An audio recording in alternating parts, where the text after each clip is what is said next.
Bonjour Genève, bonjour tout le monde. Je m'appelle Grégory et aujourd'hui je fais ma cinquième édition du Nid des Aigles. Alors aujourd'hui je vais parler de la situation dont se trouve notre GSHC. Et aujourd'hui je me pose la question, est-ce que le bateau de Genève-Servette coule? Ou est-ce que le bateau de Genève-Servette est en train de gentiment couler? Alors, c'est dommage parce que hier soir, les Aigles ont été éliminés en Ligue de Champions après le match nul face à Zurich. Alors, vous allez peut-être me demander pourquoi sont-ils éliminés après un match nul. C'était parce que ils ont été fessés 6-1 au Vernet à la maison il y a une semaine aujourd'hui. Euh, donc les Aigles sont en train de gentiment rater leurs objectifs cette saison. D'abord, ils ont annoncé qu'ils souhaitaient de redevenir champions d'Europe, donc défendre leur titre européen. Cela ne va plus se faire. Et ensuite, ils ont dit qu'ils espèrent accéder au moins dans le top 6, euh, mais cela n'arrive plus, cela ne va plus se faire aussi. Et ils sont même en train de gentiment dire adieu au top 10. Alors, pourquoi est-ce que je dis ça? Euh, à chaque fois qu'on pense qu'ils ont relancé la machine, ils sont fessés lors de la prochaine rencontre. Euh, Ils n'enchaînent pas des victoires. Il me semble que c'est quasiment victoire, défaite depuis le 2 janvier, peut-être même pas, parce que euh, c'est 4 victoires lors de leurs 11 matchs, y compris le Champions Hockey League, depuis la reprise. Euh, donc, c'est extrêmement compliqué pour les Servétiens. Au classement, aujourd'hui, avant le match entre Ombri Piotta et HC Ajoie, ils pointent à la 11e place en ayant disputé 38 matchs et ils ont récolté uniquement 50 petits points. Leur différentiel de but, c'est -7. 103 buts marqués pour 110 buts encaissés.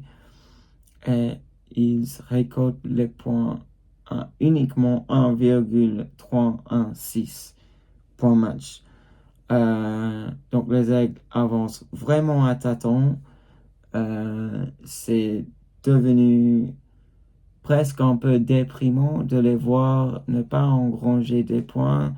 Et ils ont disputé un très bon match face à Cloton lors de la soirée de peluche vendredi soir. Euh, mais il y a aussi quelques statistiques à relever de ce match. Mais après, ils n'enchaînent plus. Ils se ratent en entière le tiers initial à la 5 Cantonal Bank Arena euh, à Rapperswil. Et hier, ils n'allaient jamais gagner ce match, mais au moins on a espéré peut-être une victoire servétienne. Cela n'y est pas arrivé. C'était 3-3 après 60 minutes. Mais encore une fois, hier soir, ils ont pris jusqu'à la 38e ou la 39e minute. C'était vraiment dans les derniers instants du deuxième tiers qu'ils ont marqué. Et de plus, c'était en avantage numérique lors de la première pénalité sifflée contre un Zurichois. Donc, c'est très compliqué pour Genève Servette. Alors, je parle des statistiques. je vais en sortir une maintenant. À Ambry le 10 janvier, à Fribourg le 11 janvier et face à Cloten le 17 janvier, ils ont marqué uniquement un but en 60 minutes.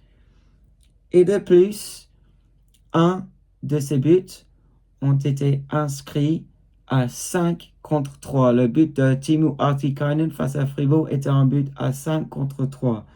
Donc, et si l'on inclut le match face à Zurich à Genève, lors de la première manche de la Ligue des Champions, c'était 4 matchs de suite où les Aigles ont uniquement marqué une fois lors des 60 minutes. Alors pour Cloten, c'est un petit mensonge, mais Ludovic Weber a quitté sa cage à la fin pour que Josh Juris puisse inscrire la deuxième. Mais contre un gardien, 4 matchs de suite, ils ont marqué uniquement un but en 240 minutes de jeu. C'est simplement insuffisant. Comment, avec des joueurs de qualité comme Teemu Artikainen, Marcus Granlund, Serge Sakari Maninen est suspendu jusqu'à samedi soir en championnat, mais lui aussi, il faisait partie de la problème.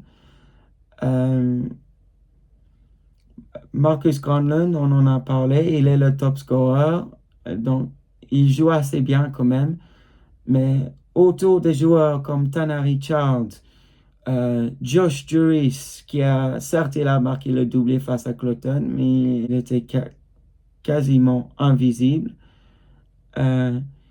Comment est-ce que ces joueurs si talentueux ne produisent pas assez offensivement? Vendredi soir, ils ont uniquement gagné grâce à un Mayer au top de son niveau. Donc, c'est très, très compliqué pour Genève.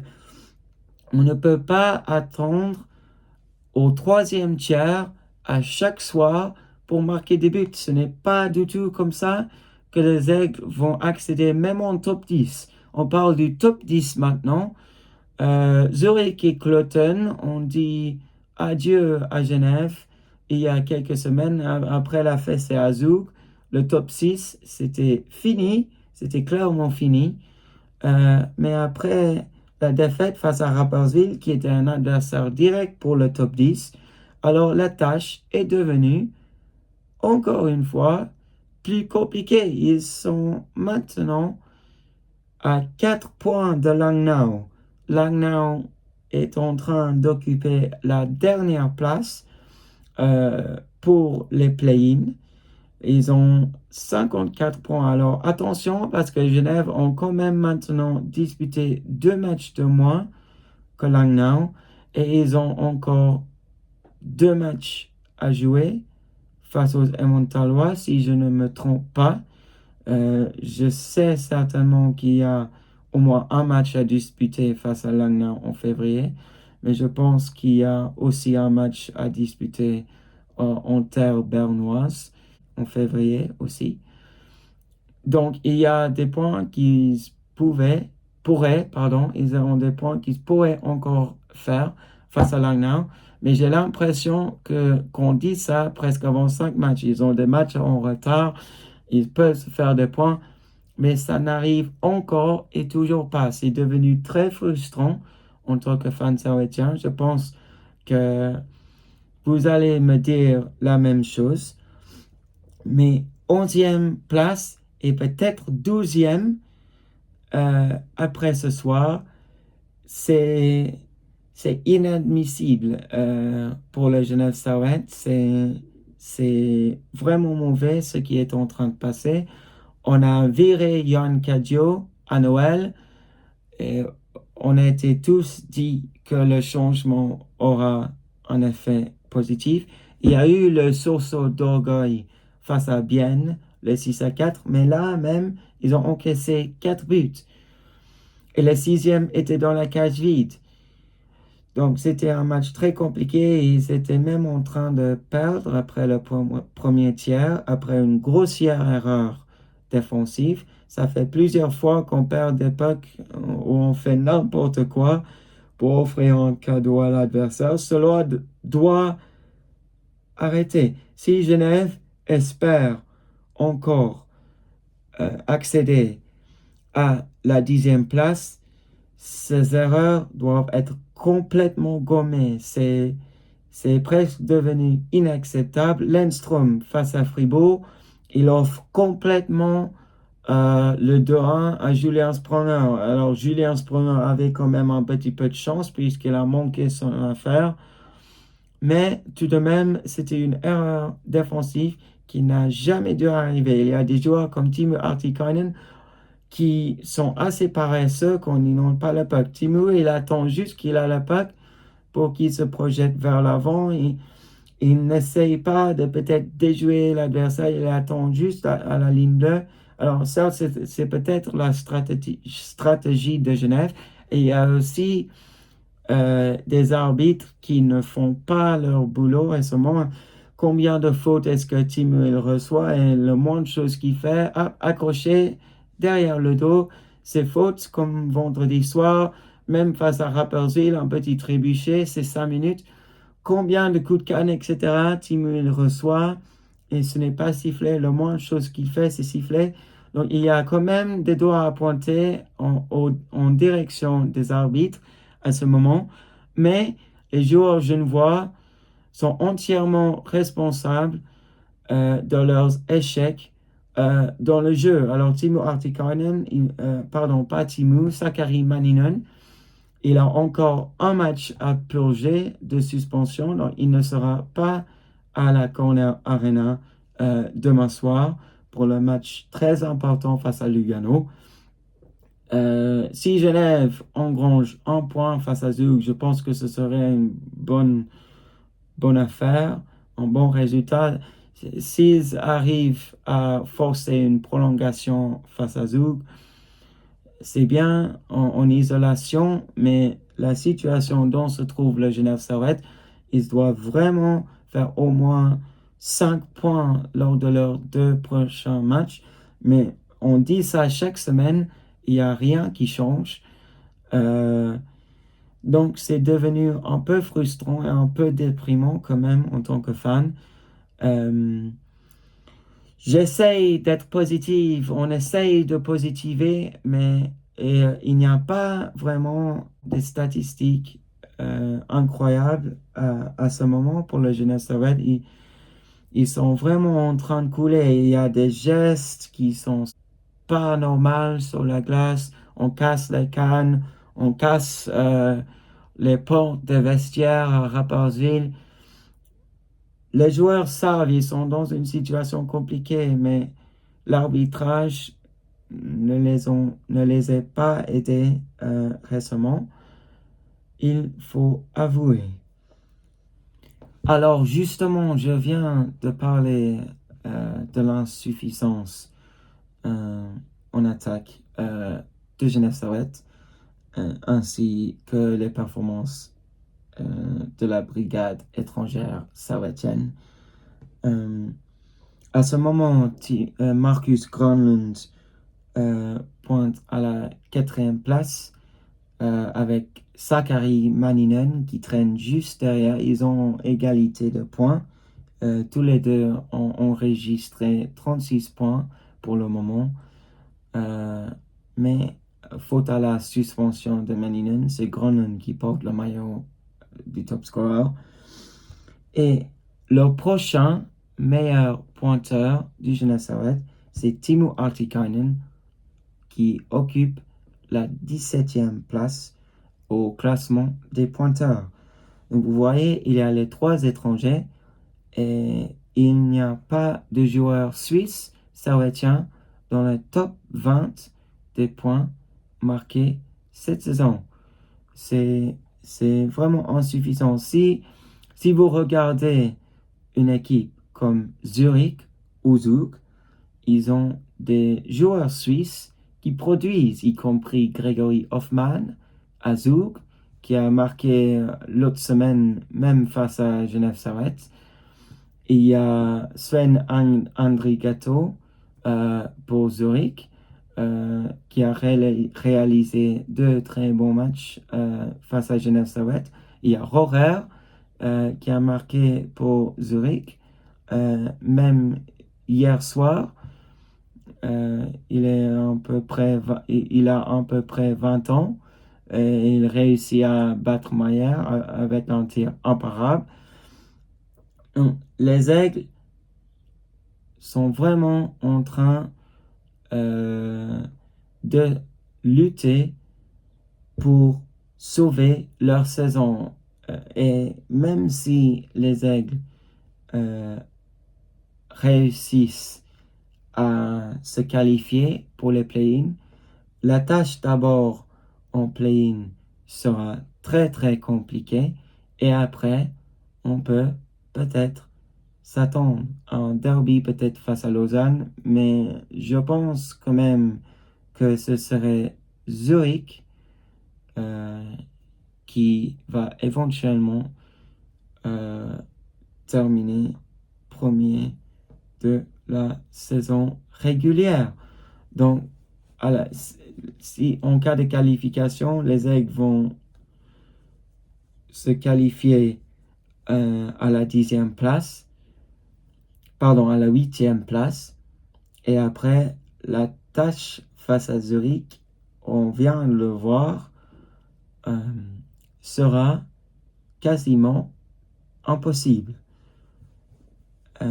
Donc, on doit vraiment faire attention du côté des Suisses servétiens à ne pas lever le pied. C'est le moment d'aider les étrangers à marquer des buts et à produire offensivement. Alors, justement, on parle des étrangers. Il y a eu quelques buts en power play. Je me souviens évidemment du but signé Timo Artikainen lors du derby face à Fribourg. Et aussi de Timo Artikainen en supériorité numérique face à Bienne lors de la reprise en 2025. Donc, Timo Artikainen a marqué 2 des 4 buts inscrits en supériorité numérique depuis le 2 janvier. Donc, à Noël, les Aigles avaient marqué 23 buts en 79 occasions de supériorité numérique. Donc, en 79 occasions, 23 buts, avec un taux de réussite de juste un peu au-dessus de 29%. C'était 29,11% de réussite lors des avantages numériques. Mais depuis le début de janvier, ils ont uniquement marqué 4 buts en 19 occasions avec un taux de réussite de 21%. Donc le power play servétien est vraiment en baisse. Et si vous avez de la peine à battre les gardiens comme les Genevois en ont à ce moment, uniquement 4 buts en presque 20 tentatives en avantage numérique, c'est vraiment insuffisant. On ne va pas gagner des matchs comme ça. Et face à Fribourg, le but de Timo à 5 contre 3 était le seul but qui était marqué dans le match. Donc, ils ont eu cette occasion lorsque Sprunger et son coéquipier ont tous les deux été pénalisés. Et lors de cette situation de 5 contre 3, ils ont marqué et ils ont rien marqué pour la suite. Alors certes, Marcus Granlund n'avait pas de la chance, puis son tir à la 40e minute a frappé le poteau. Donc ils ont pu prendre les devants en tout début du dernier tiers. Mais quand ça ne veut pas, ça ne veut pas. Et le poteau trouvé par Granlund face à Fribourg, tout comme la rupture de Maninen hier, qui n'a pas terminé avec un but, c'est devenu l'image de la saison de Genève Servette. Ils dominent dans les jeux où ils ont l'ascendant dans la spécifique rencontre, dans la particulière rencontre dont on parle, mais ils n'arrivent pas à mettre leur grosse occasion au fond. Zurich avait la moindre occasion hier, ils ont marqué. Et ça, c'est un peu dommage parce que on peut pas dire que les Aigles n'essayent pas. Ce n'est pas faute d'essayer. Ils ont des occasions. Les rebonds sautent juste à côté de la cage où les gardiens font le boulot à l'image de Loïc Gallet qui a réalisé un match exceptionnel au Vernet pour son premier à cause de l'absence des raisons familiales de Reto Berra. Donc, ils butent sur les gardiens aussi et cela ne les aide pas du tout. Mais un powerplay qui fonctionne à uniquement 20-21% en championnat, cela ne les aidera pas à accéder au top 10. Il faut vraiment améliorer lorsqu'ils se trouvent à 54 ou 53 par la suite pour juste espérer d'accéder à la 10e place. Alors, de plus, je viens d'apprendre sur Lemon Bleu que le Genève Servette Hockey Club a utilisé déjà 9 de leurs 10 licences étrangères, dont une était anti-rentin à cause de la blessure de Gauthier Desclous. Et les Servettiens ont maintenant uniquement droit à engager un autre étranger sous leurs couleurs. Alors, l'autre jour, Marc Gauchi n'a pas voulu dire ce qu'il voulait faire, mais il a juste souligné que si il espère signer un nouveau étranger, cela doit se faire avant le 15 février. Donc, on ne sait pas qui va arriver, mais bien que Dmytro Timashov apporte beaucoup dans le jeu, il n'a toujours pas marqué de but. Alors, on attend que nos étrangers marquent des buts et cela ne réussit pas pour Dmytro Timashov. Il n'arrive pas à trouver le chemin de filet. Il a eu quelques occasions. Certes, il offre des passes magnifiques comme face à Cloton, mais Tanner Richard n'a pas pu mettre le puck au fond durant le deuxième tiers. Mais on espère quand même qu'il marque des buts. Oula Palvé, quand il est arrivé au Vernet, il a marqué des buts. Alors certes, Spacek a pris la moitié de la saison pour marquer juste avant de partir. Mais ce n'est pas comme ça qu'on va gagner du côté de Genève Servette non plus. Alors, il y a vraiment des problèmes. Les joueurs doivent faire attention à ne pas être suspendus, à l'instar de Maninen. Arrêtez avec ces gestes stupides sur les arbitres. Ça n'aide pas du tout l'équipe. Alors, c'est vraiment dommage ce qui est en train de passer au Vernet. Le bateau est clairement en train de couler. Je n'ai pas vraiment des statistiques positives à vous dire, mais c'est la vérité. Je ne mensonge pas. Le Genève Servette est vraiment dans une situation catastrophique. Si vous vous rappelez bien, en 2011-12, ils ont dû faire les play-outs. Alors certes, ils ont une équipe bien meilleure que celle-ci. Pourtant, ça ne se produit pas sur la glace. Sur le papier, ils ont une grande équipe, mais sur la glace, c'est vraiment insuffisant. Et les Aigles jouent face aux Tessinois du HC Lugano demain. Et en cas de défaite, les Aigles vont dire, à mon avis, adieu au top 10. Parce que la tâche face à Zouk s'annonce déjà être compliquée. Et avant la pause, Ils vont ensuite jouer face à Ajoie. Alors attention, parce qu'Ajoie est devenu une adversaire probante récemment. Ils jouent face à Davos et ce n'est pas du tout facile d'aller gagner en terre grisonne. Ensuite, face à Zurich, et ils viennent d'être fessés face à cette même adversaire et face au leader vaudois, donc au Lion de Lausanne.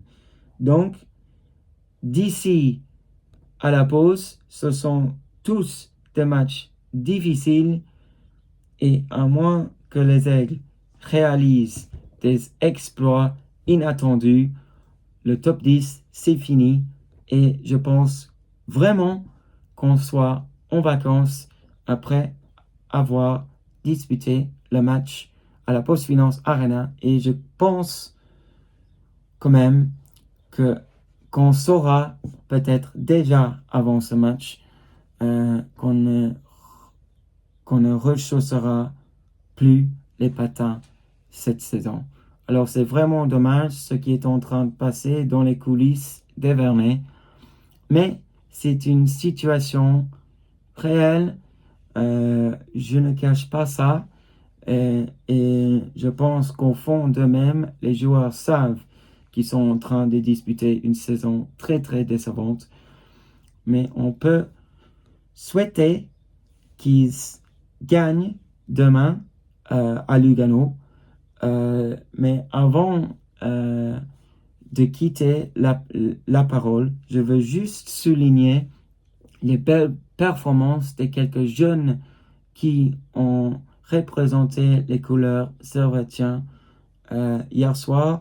Les Aigles jouaient sans Ranta, sans Vatanen et sans Artikainen hier soir, mais les quelques jeunes qui ont joué pour nous ont très bien joué et cela, c'est du bon augure pour la suite si on a des jeunes qui peuvent performer comme ça sur la glace. Alors, on espère qu'Ajoie gagne ce soir pour que Genève puisse encore s'occuper du 11e rang au classement. Et ensuite, les Aigles doivent vraiment serrer les rangs. Ils doivent partir à Lugano avec les couteaux entre les dents afin de pouvoir gagner. Ce sera très compliqué. Je n'attends pas vraiment à une victoire servétienne, mais on doit croiser les doigts et on doit espérer que l'équipe ait performé. Alors, merci, mesdames et messieurs, de m'avoir écouté. Je vous souhaite une bonne journée et, comme d'habitude, à la semaine prochaine. Au revoir. Bye bye. Bonne journée.